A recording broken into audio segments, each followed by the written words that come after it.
Merci de nous rejoindre sur Al24 News pour les pros de l'éco, événement spécial, dispositif spécial cette semaine. Bien entendu, l'événement, c'est l'édition 2024 du salon NAPEC, un salon plus que jamais mec du secteur de l'énergie sur l'ensemble de ses segments hydrocarbures, mais également énergie renouvelable. Quelles ont été les nouveautés de ce salon? Nous allons nous y plonger pour les analyser en long, en large et en travers avec nos invités comme chaque semaine.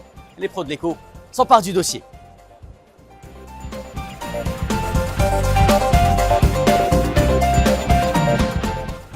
Madame, Monsieur, bonsoir. Donc, merci de nous rejoindre pour les pros de l'éco, émission qui coïncide avec la tenue de l'édition 2024 du salon NAPEC, les pros de l'éco délocalisés à Oran, au cœur même du salon NAPEC 2024 pour revenir sur les grandes lignes de cette édition, ce salon qui est devenu l'événement phare du secteur de l'énergie dans la région MENA. Sans plus tarder, je vais m'empresser de vous présenter mes invités du soir, à commencer par vous, Samir Berti. Vous êtes directeur de la division gestion contrat au sein de l'agence Al-Naft. Merci d'avoir accepté notre invitation. Merci de m'avoir invité. Boukhalifa Yaissi, vous êtes directeur général de Green Energy Cluster Algérie. Merci d'avoir accepté notre invitation également. Merci beaucoup pour l'invitation. Et enfin, Monsieur Bilal Kalash, directeur des énergies renouvelables chez Sonatrach. Merci également d'avoir accepté notre invitation. Merci pour l'invitation et bonjour à vous et à tous les téléspectateurs. Alors messieurs, avant de rentrer dans le vif du sujet, une édition 2024 du NAPEC extrêmement particulièrement riche. J'aimerais revenir sur ce qui a peut-être retenu votre attention.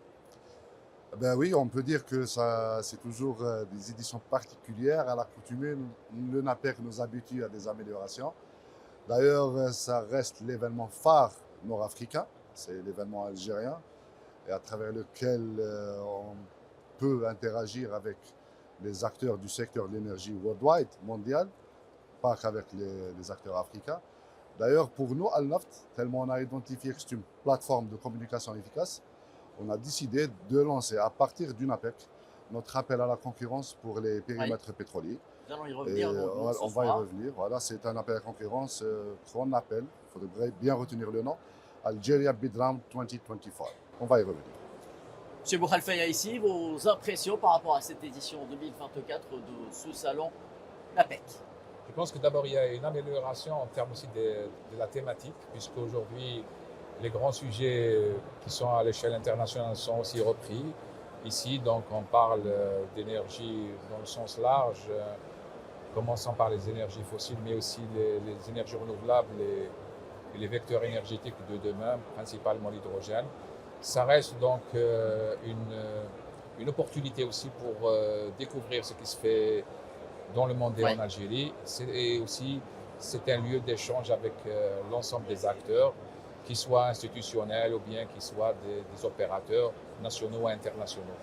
Monsieur Kalash, comment avez-vous vécu ces 3 jours de NAPEC ici à Oran? NAPEC, un événement incontournable pour tous les acteurs de la scène énergétique, avec cette particularité que la transition énergétique est au cœur des débats. Donc nous parlons de l'énergie de manière globale, sous toutes ses formes, en nous projetant dans l'avenir du mix énergétique. Monsieur Samir Berti, l'agence que vous représentez, l'agence nationale Al-Naft, a lancé justement, vous en avez parlé, le premier appel d'offres à concurrence internationale en plein salon NAPEC. De quoi s'agit-il concrètement? On l'appelle le premier appel à la concurrence. À vrai dire que ce n'est pas le premier pour l'Algérie, on en a fait plein. Et les premiers sous l'égide de cette loi 1913, la loi sur les hydrocarbures numéro 1913. La fameuse loi 1913, la nouvelle loi sur les hydrocarbures. Qui a été promulguée en 2020. Oui. Voilà. Elle a été promulguée le 12 décembre 2019, mais entrée en vigueur en 2020. Maintenant, cet appel à la concurrence concerne, Al-Naft aujourd'hui est en train d'offrir des périmètres qui recèlent des ressources en hydrocarbures Et c'est un appel à concurrence destiné à toutes les compagnies worldwide, que ce soit nationales ou internationales, pour la réalisation sur nos périmètres des travaux d'exploration et d'exploitation. Voilà. C'est principalement ce qui est visé par cet appel à la concurrence. Et on peut donner plus de détails si vous le souhaitez par rapport à ces périmètres, à leur localisation et aussi au potentiel qu'on est en train de présenter, ainsi que le niveau d'investissement qu'on voudrait ramener pour l'Algérie. Très bien, monsieur Berti, nous allons revenir sur les contours pendant cette émission de cet appel d'offres. Je le rappelle, l'événement particulièrement suivi depuis l'annonce faite ici au sein de ce APEC 2024. Monsieur Khalech, plusieurs accords ont été signés, je le disais donc en marge de ce salon, dont celui qui lance définitivement le projet South H2 Corridor entre l'Algérie et l'Europe. Là, en l'occurrence, il s'agit d'hydrogène vert. Qu'est-ce qu'on pourrait en dire, un projet tant attendu qui va permettre justement à l'Algérie de devenir peut-être le hub de la production, l'exportation de l'hydrogène vert dans la région? Très bien. Le projet South H2 Corridor est un projet d'envergure, de production d'hydrogène vert et d'exportation vers l'Europe, vers des pays qui ont exprimé leur intérêt pour être approvisionnés en cette nouvelle ressource propre et durable. Avant tout, rappelons ce qu'est l'hydrogène vert.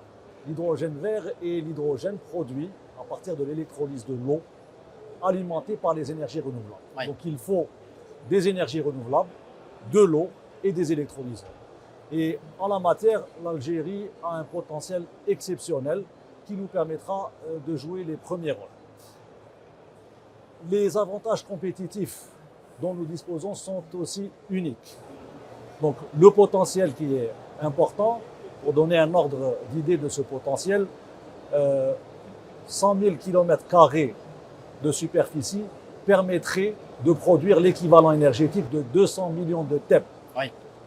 que nous produisons actuellement à partir des énergies conventionnelles.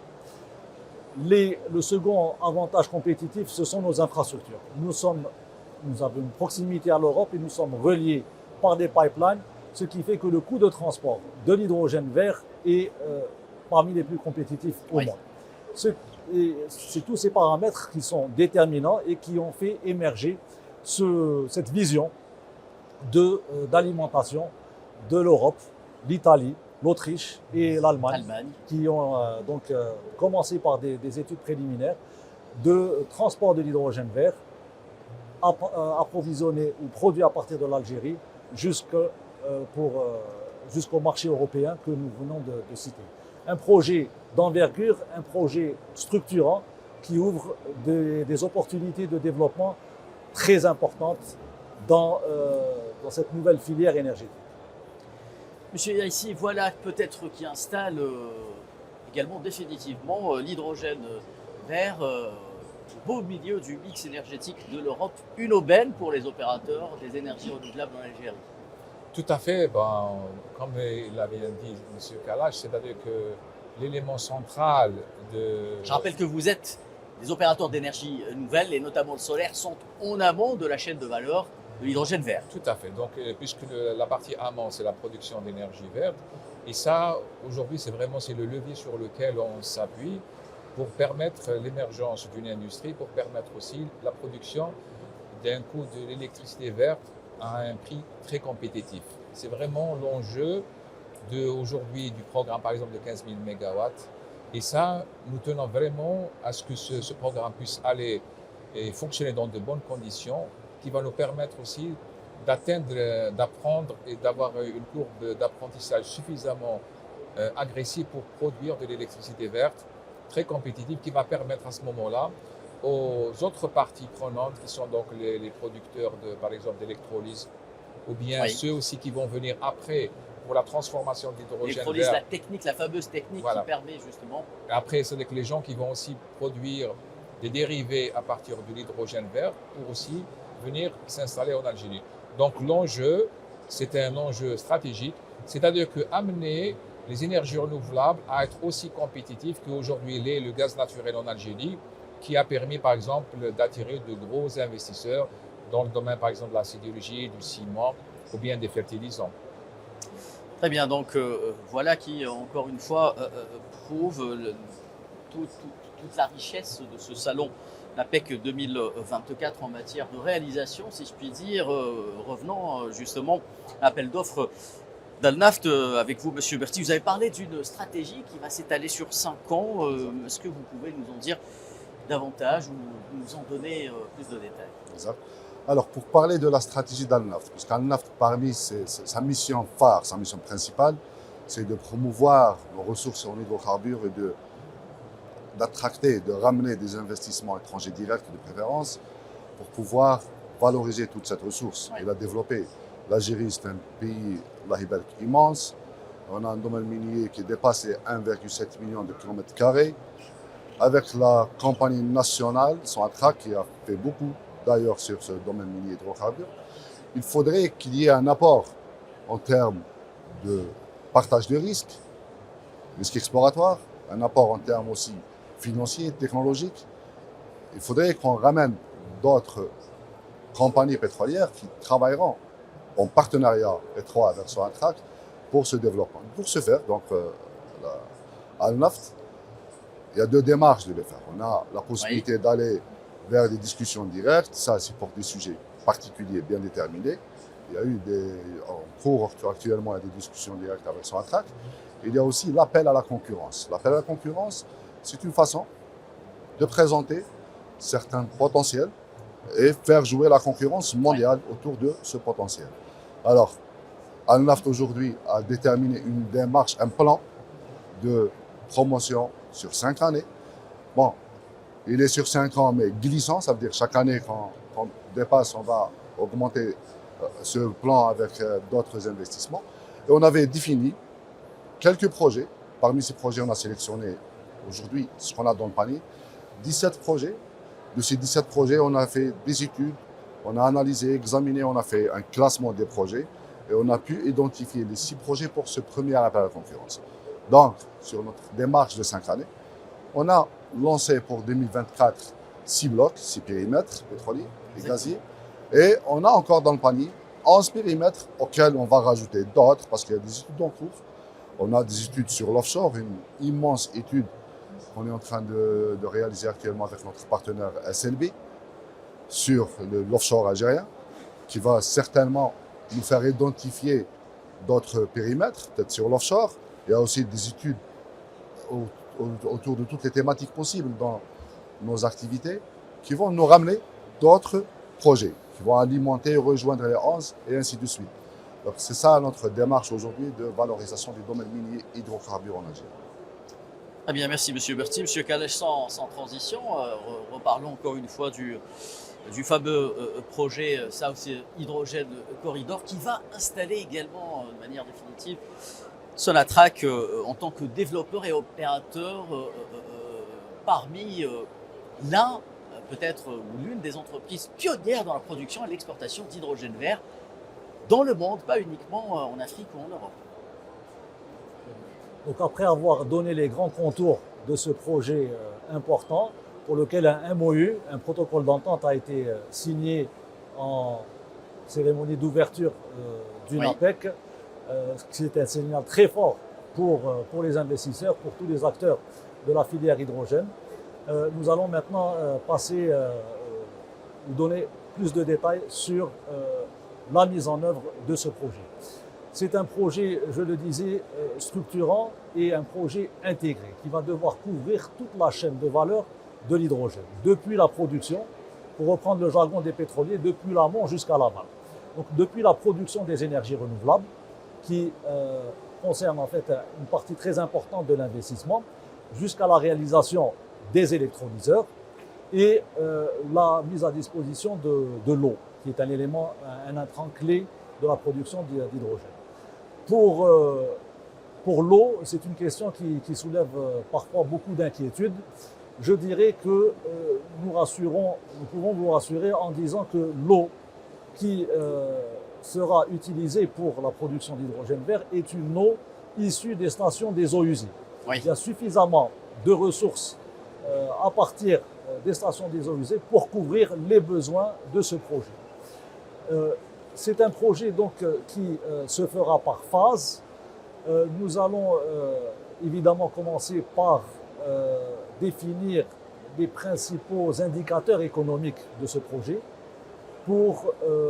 et techniques pour en fait asseoir la rentabilité économique de ce projet. Les différents intervenants sont nombreux, les différents acteurs seront nombreux et Sonatrach jouera un rôle central dans le développement de ces projets, dans l'opération, dans l'exploitation de ces projets d'hydrogène, de production d'hydrogène.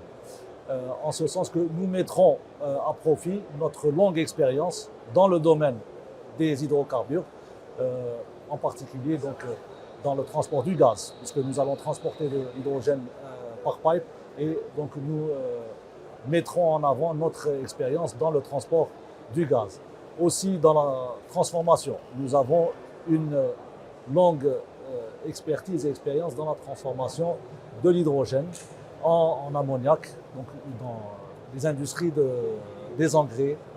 Et tous ces éléments seront déterminants, seront des facteurs clés de réussite de ce projet. Donc l'Algérie dispose, je le disais, de tous les atouts pour jouer les premiers rôles dans la région, dans le domaine de l'hydrogène. Monsieur ici, justement, si on ajoute à cela les grandes ambitions, les grands projets de l'Algérie en matière d'énergie solaire, voilà qui pourrait conforter notre place au niveau mondial pour avoir peut-être l'un des meilleurs modèles de mix énergétique au monde, un modèle qui nous permettra d'équilibrer nos sources d'énergie. Je pense qu'il y a cet aspect-là et cette stratégie qu'il faut signaler, c'est de continuer à rayonner au niveau régional et international comme étant aussi un pays producteur d'énergie avec un passage graduel vers les sources d'énergie renouvelables. Et je dirais qu'aussi c'est un autre élément lié à la diversification de notre économie, puisque nous voulons quand même sortir de cette dépendance liée aux hydrocarbures et passer à d'autres sources beaucoup plus, je dirais,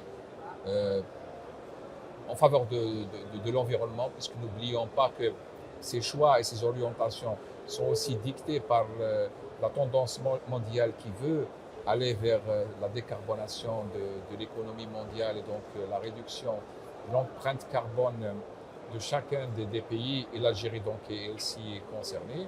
Et ça, c'est un élément supplémentaire qui plaide que dans cette démarche-là, on aura aussi tout intérêt à ce que le volet industriel, le volet de la recherche et développement et de l'innovation puisse aussi prendre une part importante, parce que on est, je dirais, au niveau du démarrage de ce vecteur énergétique. Il faudrait donc qu'on en profite largement pour aussi restructurer notre industrie et aller vers ce qu'on appelle un peu l'économie de l'hydrogène. L'économie de l'hydrogène, on a également l'économie des hydrocarbures en pleine expansion en Algérie, grâce notamment à cette nouvelle 1913 dont on va tenter d'expliquer, d'énumérer peut-être les nombreux avantages. Mais avant cela, j'aimerais savoir, Monsieur Berti, quelles sont tout simplement les conditions d'accès à l'appel d'offres lancé par Alnaft. Alors, les conditions d'accès restent standards. On a fait ce que c'est fait à travers le monde. Donc, ça se passe en deux phases. Pour participer à un appel à la concurrence, il faudrait d'abord s'engager sur la confidentialité, parce qu'on va octroyer des données de l'Algérie pour que ces données-là puissent démontrer la prospectivité de notre périmètre, démontrer le potentiel du périmètre. Donc, il y a un engagement sur la confidentialité de la part du candidat intéressé par l'appel à la concurrence. Par la suite, il y a une consultation de ces données qui se fait dans le cadre de ce qu'on appelle dans le jargon des pétroliers les data rooms. Et on va organiser des sessions dans lesquelles on va recevoir les candidats un par un et leur présenter ces données-là, les données dont l'Algérie dispose, les données historiques jusqu'aux plus récentes, travailler, retraiter de façon à montrer le potentiel de façon très claire. Il y aura des sessions de data room, il y aura des consultations. Et par la suite, s'il y a intérêt de la part du candidat, et je vais revenir à la deuxième partie qui va susciter cet intérêt, c'est la partie économique. S'il y a intérêt de la part du candidat, il viendra soumettre son offre. La soumission de l'offre, c'est une action aussi qui se fait selon des standards et qui nécessite la condition d'être préqualifié préalablement par Al-Naft comme étant une compagnie pétrolière ou bien un investisseur capable de réaliser ou bien qui soit accepté par l'Algérie comme étant un investisseur pour pouvoir réaliser les travaux d'exploration et d'exploitation. Donc, concernant la deuxième partie, la partie économique, là, je voudrais expliquer davantage par rapport ce qu'a ramené la loi 1913 en termes d'attractivité fiscale. Oui. Auparavant, nous avions la loi numéro 0507, Oui. c'était la loi de 2005 qui a été amendée à maintes reprises. Je crois en 2013, le dernier amendement qui a été substantiel en termes de régime fiscal. À l'époque, il y avait des bouleversements du marché pétrolier de par le monde et on a essayé de s'adapter. On était un peu mal adapté. D'ailleurs, l'appel à la concurrence de 2014 a démontré qu'il y avait un effort d'adaptation à faire. Alors, depuis 2014, on a commencé à travailler sur une autre façon de fiscaliser principalement les revenus pétroliers des investisseurs en Algérie pour qu'on puisse être aligné à un niveau moyen mondial, parce que l'Algérie aujourd'hui n'est pas seule sur le marché mondial. Il y a d'autres pays qui sont en compétition avec Exactement. nous. Les premiers pays, c'est les pays d'Afrique du Nord. Il n'y a pas que l'Afrique du Nord, on a même en Malaisie, en Indonésie, on est concurrencé par ces pays aussi. Donc, il faudrait trouver un niveau de fiscalisation qui reste moyen. Pas très faible, parce que l'Algérie, c'est un pays attractif quand même, qui a beaucoup d'atouts. On témoigne la présence importante des entreprises étrangères dans Exactement. l'APEC 2024. Exactement. Certaines d'entreprises étrangères prennent part justement à cette édition 2024 du NAPEC. Ça, c'est à cause des atouts de l'Algérie, son positionnement géographique, sa proximité au marché européen, la disponibilité des pipelines dont a parlé M. Kalash. Donc on a ces atouts-là. Alors notre niveau de fiscalisation, on n'a pas mis à un niveau très bas, à un niveau moyen, acceptable. Oui. Et ça, c'est la principale plutôt modification que nous avons apportée, qui a augmenté significativement l'attractivité de la loi algérienne. D'ailleurs, il y a eu signature de plusieurs contrats depuis la promulgation de la loi. Au total, 6. Il y a des discussions directes sur des périmètres qui ont pu intéresser certaines compagnies. On en a 13 aujourd'hui dans la file d'attente. Et on lance 6 périmètres, 6 bons grands périmètres. On appelle à la concurrence internationale. Et on commence déjà ici en APEC, puisque nos partenaires sont là, les compagnies pétrolières sont là, les potentiels candidats sont là. On commence déjà à avoir des feedbacks assez positifs. Voilà pour vous dire après quel est l'apport de cette loi en termes d'attractivité et quel était le processus et les conditions d'accès. Voilà. Très bien, merci. Monsieur Kalash, justement, de quelle manière le projet South Hydrogen Corridor va-t-il permettre à une compagnie historique telle que Sonatrach, bien entendu, de monter dans le wagon des entreprises qui tiennent à cette fameuse transition énergétique qui fait l'objet, somme toute, d'un consensus mondial? La transition énergétique n'est plus un choix, mais un impératif. Elle s'inscrit dans la politique nationale qu'a édicté le gouvernement et en ce sens, consciente de la nécessité de diversifier le mix énergétique, oui. Le gouvernement a adopté une stratégie nationale de l'hydrogène vert. Et c'est en ce sens qu'il s'agit d'une orientation stratégique de l'État. Sonatrach, en tant qu'acteur énergétique, s'inscrit pleinement dans cette stratégie et sera donc un acteur clé de la mise en œuvre de cette stratégie en mettant à profit toute notre expérience de plus de 60 ans dans le domaine des hydrocarbures. C'est en ce sens que nous allons donc intervenir sur chacun des maillons de la chaîne de valeur de l'hydrogène vert en tant qu'acteur ayant une notoriété ayant la confiance des investisseurs pour nous engager par phase dans la réalisation de ce projet.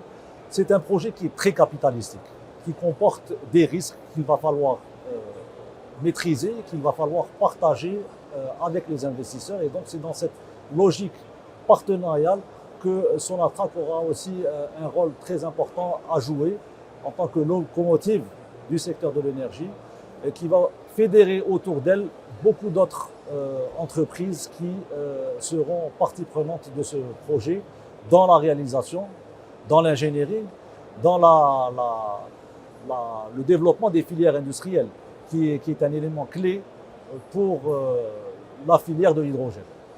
Monsieur Yaissi l'a rappelé, le contenu local doit être considéré d'ores et déjà pour pouvoir, comme levier de compétitivité, et pour pouvoir produire de l'hydrogène vert à un coût compétitif. C'est le maître mot de notre stratégie en la matière.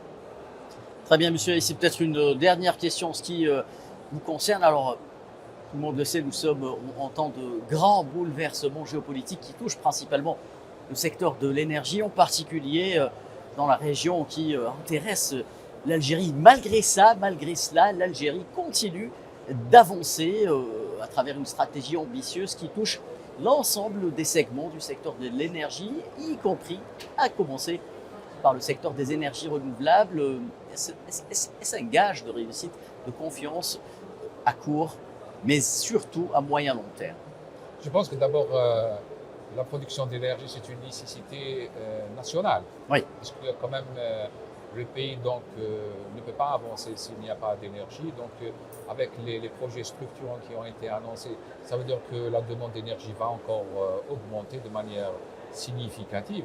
Et là, donc, il y a quand même nécessité aussi d'essayer de revoir un peu notre modèle, comment on est en train de consommer, comment on est en train de produire de l'énergie. Aujourd'hui, je pense que là, l'aspect amont qui est donc de production d'énergie, il est pris en charge correctement et très bien.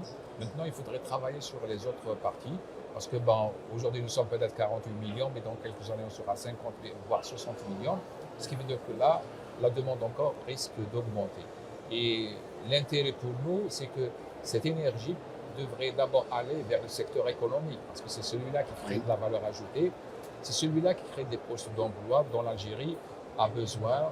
On estime qu'en 2030, on devrait avoir des besoins autour de 950 000 postes d'emploi qui doivent être mis si on doit pouvoir occuper les jeunes qui vont sortir des universités et de la formation professionnelle.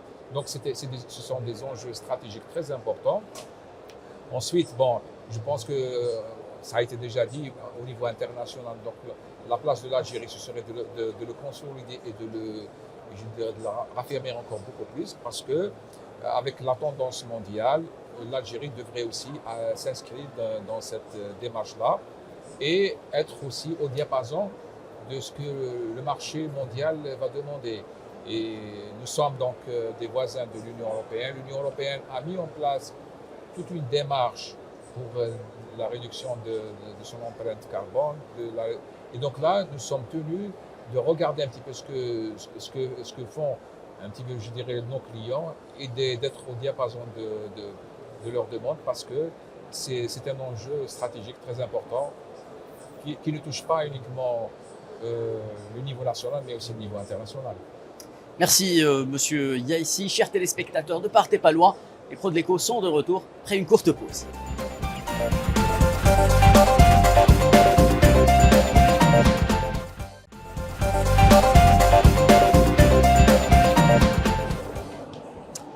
De retour sur le plateau des pros de l'écho, mesdames et messieurs. Si vous venez de nous rejoindre, soyez les bienvenus. Une émission consacrée entièrement ce soir à l'édition 2024 du salon NAPEC. Nous sommes présents ici à Oran pour ce NAPEC 2024. Monsieur Adori Younes vient de nous rejoindre. Vous êtes directeur de division promotion et valorisation du domaine minier au sein de l'agence Al-Naft. Merci d'être avec nous ce soir. Merci à vous d'être l'un de vos invités, de nous donner cette opportunité de nous exprimer sur ce plateau et d'apporter quelques clarifications à certaines questions qui seront posées au niveau du domaine. Justement, la stratégie nationale de promotion et de valorisation du domaine minier national, justement, on entend parler beaucoup également au sein de ce NAPEC 2024. Est-ce que vous pouvez nous en détailler les orientations générales? Oui, sommairement, on va vous parler trop en détail, mais si on peut résumer un peu la stratégie de la développement, elle est basée essentiellement sur les variations. Oui. Bien sûr. On a un domaine minier qui compte 1,7 million de km² qu'on doit évaluer. On a 40%, on peut dire qu'il est mature, il est encore là où il y a la majorité des champs de production. Les 60% restants, il reste des domaines frontiers, des domaines sous-explorés, sous-prospectés, sur lesquels on travaille surtout pour les évaluer sur la base de données existantes. Hein. Il y a beaucoup de données déjà acquises, je sais pas, qui nous permettent un peu de les intégrer dans des approches un peu modernes, avec des techniques nouvelles, qui nous permettent un peu d'évaluer et de retracer l'histoire de chaque région, l'histoire géologique, hein, et en même temps, génération d'hydrocarbures en place. Et ces hydrocarbures aussi, on les suit, hein, on va les suivre le long de leur chemin de l'expulsion Oui. pour voir où ils seront piégés. Parce que nous, en fait, dans la prospection, on cherche toujours à remplir l'équation du système pétrolier. Dans le système pétrolier, il faut trouver tout d'abord la source de ces hydrocarbures, est-ce qu'il existe? Ben, on cherche où va être piégé, c'est le piège, d'abord avec la sismique, avec Oui. toutes les données sismiques. À partir de là, il faut chercher aussi, voir ce qu'il y a à réservoir pour les contenir. Oui, Après, à partir de là, il faut les préserver. Pour les préserver, il faut confirmer la présence d'une roche couverture, un caproc, pour ne pas les laisser fuir. Si on trouve ces 5 paramètres, 5 critères sont remplis, automatiquement la décision d'aller vers une exploration par un puits, elle est remplie. Voilà. Monsieur Adour, peut-être le domaine minier algérien fait partie des plus importants au monde. Existe-t-il une manière, ou plutôt quelle est la meilleure manière de valoriser de telles richesses souterraines, car il s'agit avant tout de technique et de technologie, n'est-ce pas? Oui. En fait, maintenant, le domaine minier, on peut le départager en deux parties, en trois parties. Il y a la partie qui est restée sous-explorée, sous-prospectée. Celle-là, ça nécessite des îles un peu atypiques. Hein. On a des données qui ne sont pas aussi. On a une base de données qui n'est pas aussi importante parce que c'est une zone qui n'a pas été trop explorée. Il n'y a pas beaucoup de puits, mais il y a quelques acquis qui sont des données sismiques. De l'autre côté, il y a aussi des données pour les géologues, ils peuvent les acquérir au niveau des terrains, des affleurements aux alentours des bassins. Ça, c'est pour la prospection. S'il y a des données de gravier, en fait, en intégrant tout ça, c'est pour faire sortir un peu, confirmer la présence d'un système pétrolier, pour pouvoir aller réellement vers l'exploration. Ça, c'est le premier domaine. Il y a un domaine qui est un milieu, entre un milieu un peu exploré et qui n'a pas atteint les zones de développement. Il y a probablement des indices. Là aussi, il faut faire des études vraiment actualisées, hein, des études intégrées, avec des approches un peu qui partent de la base jusqu'à en intégrant toutes les données, reconnaissance et de suite, jusqu'à modéliser, hein, faire des modèles, un modèle pour reprendre un peu l'histoire géologique du bassin pour voir à quelle époque ces hydrocarbures sont migrés, où ils sont partis, ces hydrocarbures qui sont expulsés, sur quelle direction ils sont dirigés, pour pouvoir répertorier, faire un ranking de tous les prospects qui peuvent être prospectifs et explorés par des puits. Ça, c'est un domaine un peu intermédiaire. Il y a un domaine un peu mature, hein, on dit mature. Oui. Là, on peut citer des exemples, il y en a beaucoup. Berkin, Wadmia, ça, c'est des domaines un peu matures. Là, il y a des découvertes qui sont mises en évidence, des champs de production qui sont mis en production depuis 64-65, 56-54. Là, là, c'est un autre type d'exploration, parce que l'exploration là, on a cherché un peu, c'est ce qui est évident pour tout le monde. C'est ce qu'on a mis en évidence. Là, il y a d'autres choses à explorer, c'est des plaies ou les objets géologiques qui ne sont pas évidents à tout le monde. Là, c'est de nouvelles approches, c'est de nouvelles façons de voir, c'est d'innover dans l'exploration et chercher ce qui a été subtil. Voilà. Très bien, merci Monsieur Adoul. Monsieur Berti, il y a l'aspect, je viens de le dire, technique, technologique, car c'en est une chose plutôt de bien valoriser le domaine minier national, c'en est une autre de bien l'exploiter de manière économique, notamment dans un environnement, je viens de le dire tantôt, de plus en plus concurrentiel. Cette loi 1913 vient justement aider l'Algérie à bien exploiter l'ensemble de ses atouts. Lorsqu'on travaille avec des partenaires étrangers, lorsqu'on leur présente une telle loi, comment elle est aujourd'hui perçue par les partenaires étrangers qui s'intéressent au domaine minier algérien? Alors, pour ne pas répéter ce que j'ai Oui. expliqué tout à l'heure par rapport à la position de l'attractivité économique de cette loi, qui est liée principalement à son système de fiscalisation, je voudrais expliquer la chose que l'Algérie, son domaine minier hydrocarbures est déjà prospectif. Donc, le potentiel, il n'est presque plus à démontrer. Il faut juste savoir le trouver tel que l'a expliqué M. Adour avec les technologies et les techniques qu'il faut. Sur le plan économique, ça a été, je peux dire, Oui. ajusté pour que ce soit à un niveau qui va garantir assez de revenus pour l'Algérie et aussi garantir à l'Algérie sa sécurité énergétique. Ça veut dire produire ses ressources. Il y a d'autres atouts qui ne sont pas d'ordre juridique, qui ne sont pas d'ordre de loi, qui augmentent significativement l'attractivité du domaine minier et hydrocarbures en Algérie. Principalement, c'est la position géographique de Oui. l'Algérie. On est en Afrique du Nord, vraiment au nord de l'Afrique, bassin méditerranéen. Au sud de l'Europe, à quelques centaines de kilomètres de l'Europe.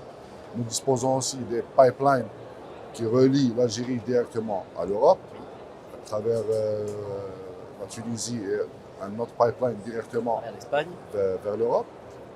Et aussi, nous disposons de la compagnie nationale Sonatrach avec toutes ses filiales. Donc, il y a Son expertise. son expertise et ses filiales. Il y a un tissu industriel qui est là, basé, installé, qui contribue à dans tous les aspects de notre activité hydrocarbure. Donc, on a Sonatrach avec ses installations de liquéfaction, ses installations pétrochimiques, ses installations de raffinage. On a aussi Sonatrach avec son pipeline réseau de transport national, la loi qui garantit à tout investisseur étranger, elle lui garantit l'accès au réseau de transport. Ça veut dire qu'il peut produire ses hydrocarbures à Ahnad, comme il pourra les produire à Berkine, comme il pourra les produire à Tindouf dans le futur, Inch'Allah. Il aura la garantie du législateur algérien qu'il aura accès au réseau de transport à des tarifs Voilà un avantage transparent. concurrentiel. très concurrentiel. Ouais. Très concurrentiel. Il aura possession de sa production dans le point qui lui convient s'il veut commercialiser sur le marché national. Ça sera sur le marché national. S'il veut exporter, ça sera au port de chargement. Et les ports, on n'en manque pas. Donc, il y a, au-delà de l'aspect juridique, au-delà de l'aspect économie pétrolière, fiscalité pétrolière plutôt, on a ces atouts-là, ces atouts. Cette histoire de l'industrie pétrolière en Algérie, ces qualifications, ces expertises qui se diversifient de jour en jour. Aujourd'hui, je suis fier d'entendre M. Kalash, qui est issu, c'est un produit pur de la Sonatrach, qui ne parle pas que hydrocarbures. Il a épousé totalement la transition énergétique. Il parle de l'hydrogène qui sera transporté avec du gaz, parce qu'il connaît bien le potentiel de transport de gaz, Oui. ce mix-là. Donc, il y a ces atouts-là qui sont attractifs. Aujourd'hui, on a des compagnies qui viennent, on leur parle d'égal à égal en termes de connaissances, en termes de connaissances techniques, en termes de compétences. Donc, ça facilite la vie aux autres, ça nous facilite à nous aussi la vie. Et c'est ce qui fait que, alhamdoulilah, on avance. Très bien, merci Monsieur Berti. Monsieur Kalash, est-ce que l'Algérie aujourd'hui détient toutes les cartes en main pour réussir ce fameux mix énergétique tant recherché par de nombreux pays à travers le monde? Car qui dit réussir le mix énergétique en Algérie dit économiser une bonne partie de notre production en gaz naturel. Ce gaz naturel installé aujourd'hui mondialement comme ressource énergétique propre, donc une ressource qui acquiert de plus en plus d'importance stratégique. Produire de l'hydrogène vert, l'exporter à partir de l'Algérie vers l'Europe est une manière d'économiser, notamment en consommation domestique, une ressource qui devient d'une telle puissance stratégique qu'elle touche la souveraineté de certains pays. Tout à fait. L'Algérie, vous le rappelez à juste titre, a toutes les cartes en main pour être un acteur majeur de la transition énergétique à l'échelle non seulement nationale, mais à l'échelle mondiale. La transition énergétique repose donc sur un modèle énergétique plus respectueux de l'environnement et avec des énergies, en ayant recours à des énergies durables et propres. Et c'est en ce sens que le gaz et les énergies renouvelables sont ce tandem est le moteur de la transition énergétique.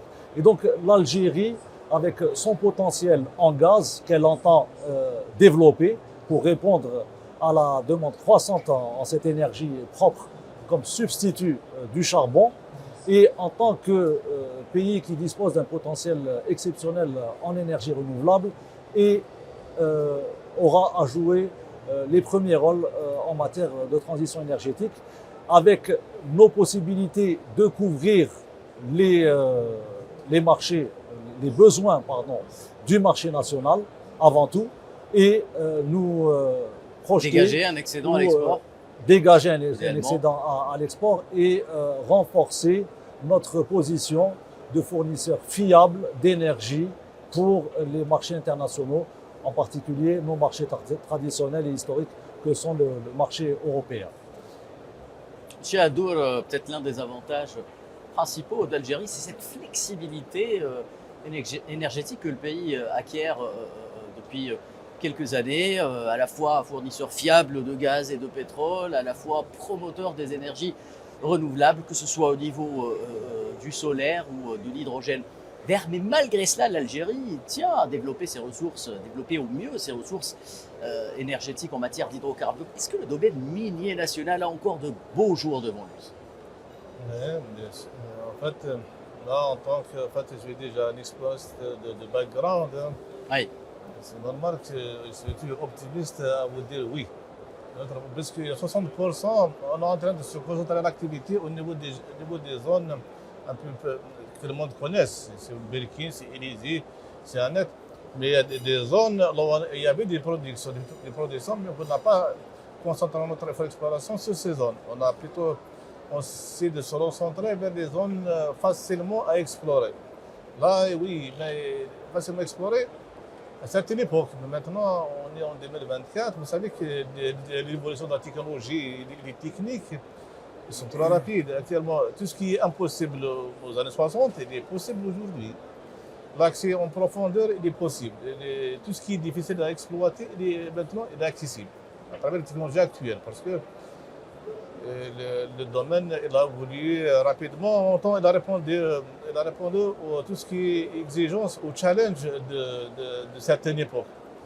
On est arrivé à dire qu'il n'y a pas de l'impossible aujourd'hui dans l'exploitation des développement des carburants. Et pour ce qui est de ce développement, c'est normal qu'on va être un peu optimiste. Parce que, vous savez, à la différence de l'hydrogène, ce n'est pas des énergies durables, c'est des énergies fossiles. Oui.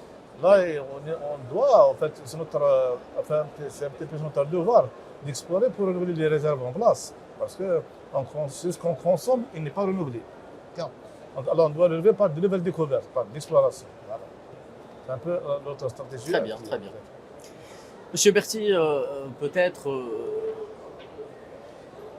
des perspectives par rapport à l'Algérie en ce qui concerne ses capacités en matière d'hydrocarbures, cette loi 1913 qui vient rafraîchir le secteur, donner plus de possibilités à l'Algérie en matière de partenariat. Comment voyez-vous justement l'avenir, les perspectives du secteur des hydrocarbures en Algérie? Oui, je voudrais continuer, pour répondre à cette question, continuer dans l'avancée de M. Adour. Il a parlé de l'évolution de la technologie. On se pose des questions. Est-ce que le potentiel hydrocarbure en Algérie va nous suffire pour longtemps? Est-ce qu'on a à s'inquiéter? Il y a des indices qui, nous, ça ne nous inquiète pas. Ça ne nous inquiète pas pour répondre clairement à la question. Et il y a des indices dans nos démarches qui vous laisseront comprendre que ça ne devrait pas inquiéter qui que ce soit. Parce qu'aujourd'hui, on a proposé des périmètres qu'on appelle la concurrence. Et on a 6 périmètres, 6 grands périmètres qu'on appelle la concurrence. Et en réserve, on en a encore 11 et on est en train d'étudier. Et j'ai dit tout à l'heure qu'il y a des thématiques que nous n'avons pas encore abordées, telles que le non conventionnel. Il y a une autre thématique qui est l'amélioration des taux de récupération des gisements matures. Oui. Cette thématique aussi, elle est en train d'être travaillée en interne pour pouvoir dégager des projets qui peuvent être candidats à cette thématique. Donc, pour parler d'avenir et parler de partenariat, renouveler les réserves, c'est quelque chose que tout pays qui produit ses réserves, parce que c'est des réserves tarissables, ça ne peut pas durer plus longtemps que la durée qu'on les exploite. Donc, il faudrait les renouveler. Pour les renouveler, il faut aller trouver d'autres réserves. Pour aller trouver d'autres réserves, il faut faire de l'exploration. Et là, on est dans le risque. On est dans le risque géologique. Il y a des technologies qui diminuent ce risque, mais l'annuler, l'éliminer, ça n'existe pas. Donc, le partenariat, c'est un axe stratégique pour ce partage de risques exploratoire, de 1. De 2, parlons des technologies. On a aujourd'hui des gisements, desquels on récupère 70%. Si on parle d'huile, ça dépend de la nature des hydrocarbures. Les 30% qui restent, avec un apport technologique d'un partenaire, on peut récupérer plus. Et ça, c'est une augmentation des réserves récupérables. Parce que lorsqu'on parle des réserves, on a des réserves en place. Et ça dépend de la technique de récupération pour définir les réserves récupérables. Si aujourd'hui on récupère 70%, on a 70, 200 qu'on récupère. Mais avec une autre technique, si on atteint 85%, on a augmenté quand même nos réserves récupérables. Ce n'est pas un renouvellement des réserves tel que l'export, mais c'est une augmentation des réserves récupérables. Oui. Imaginons si on peut appliquer une augmentation de 5% sur Hassim Saoud. Là, ça sera un autre souffle. Pour Hassim Saoud, ce sera l'équivalent d'une extrêmement grande découverte. Ouais. Exactement. Pour Hassim Saoud. Sur Hassim Mel aussi, on a un taux de récupération aujourd'hui très important. Le plan de développement qu'on a pour Hassim Mel aussi, magnifique, excellent. Il va nous donner un taux de récupération. Je ne pense pas qu'il y a matière à faire mieux, mais si on augmente de 3 à 5% ce taux de récupération, on aura aussi un autre souffle. Et il faut en parler, les ressources non conventionnelles qui sont là, qui nous classent en termes de gaz 3e mondial. Ça, quand même, c'est des ressources qu'on doit regarder de près et voir quelle sera la meilleure façon de les valoriser en tenant compte, bien évidemment, de l'aspect économique de la chose, de l'aspect environnemental principalement.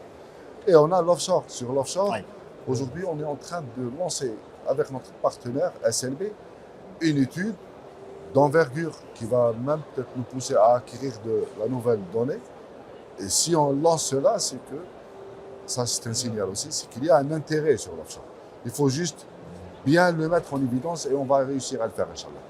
D'ici, je ne dirais pas 2025, peut-être, Inch'Allah, mais 2026, j'ai plus de certitude qu'en 2026, on aura peut-être des périmètres en hydrocarbures. Donc, l'offshore aussi, son attraque, de par son expertise et son expérience, elle est plus onshore qu'offshore. Oui. Elle a eu des expériences en offshore à l'international, à l'étranger. Oui. Mais on a besoin aussi de partenariats dans l'offshore. Donc, il faudrait qu'on ait des partenariats dans l'offshore. Donc, vous voyez un peu que les réserves sont là, le potentiel est là, l'activité d'exploration a de belles journées devant. Et le partenariat, c'est notre axe stratégique pour tout ce qu'il apporte comme partage de risques, comme apport technologique et aussi comme partenariat stratégique. Parfois, ça va jusqu'à ce qu'on part d'un partenaire qui démarre de l'amont pétrolier et gazier vers des partenariats qui aboutissent chez M. Kalash pour parler de l'hydrogène, de la génération d'électricité à travers le photovoltaïque et ainsi de suite. Voilà. Très bien, merci Monsieur Berti. Le mot de la fin pour vous, Monsieur Kalash, très rapidement. Les perspectives, c'est également peut-être une fenêtre grande ouverte sur les énergies renouvelables pour rester compétitif et accompagner les bouleversements d'ordre géopolitique sur le secteur de l'énergie surtout. Donc, Sonatrach continuera à œuvrer pour être un fournisseur d'énergie en s'appuyant sur sur toutes les sources d'énergie, avant tout le gaz qui reste l'énergie de base, l'énergie par excellence de la transition énergétique. Elle devra être aussi accompagnée par les énergies renouvelables qui sont devenues maintenant très compétitives et qui vont avec certes des contraintes. Les énergies renouvelables sont intermittentes, mais ces énergies renouvelables vont nous permettre de faire des économies substantielles de gaz qui pourront être valorisées sur le marché national et sur les marchés internationaux. Et enfin, le potentiel en hydrogène vert qui va nous permettre de nous projeter en tant qu'acteur incontournable dans cette nouvelle filière. En Projection sur l'avenir même du secteur de l'énergie. Tout à fait. Ça sera donc le mot de la fin, Monsieur Khalech. Merci à vous, messieurs les experts, d'avoir animé ce Prodleco spécial d'APEC 2024, ici en direct d'Oran. Merci à vous, chers téléspectateurs, d'avoir été fidèles au Prodleco. Excellente suite des programmes sur le 24 heures.